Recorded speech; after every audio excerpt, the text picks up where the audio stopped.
we've spoken a little bit about productivity, cycle time, cost of ownership, ease of ownership. Well, I want to talk about ease of ownership in a second, and we've talked about the potential impacts for the environment or less impact on the environment in the dry fiber film itself.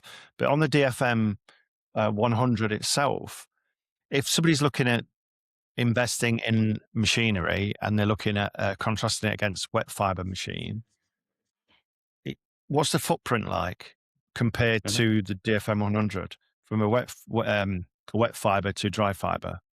Do they need more space for wet or is it more space for dry? That's a good question, Tweet. Thank you for asking. Um, the modular dry fiber approach is, I think, very clever in that case because we have a machine which is one single line of some 20 meters length, I would say. You can start from a roll, which is manufactured at the Airlaid producer externally, like in thermoforming when you use the extruded sheet. Um, and then you can process that roll through the machine and make packaging form parts. In wet fiber, you have to invest into the mixing equipment, which is called a pulper, where you mix the fibers with the water and add chemicals and all these things.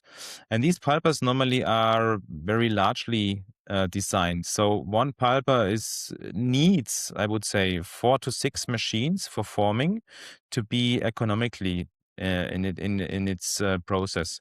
And this is not necessary in dry fiber. You can start with one single machine, produce your parts, and if it comes to a ramp up, if you need a higher output, then you can add a second machine, you can add a third and the fourth machine, and so on.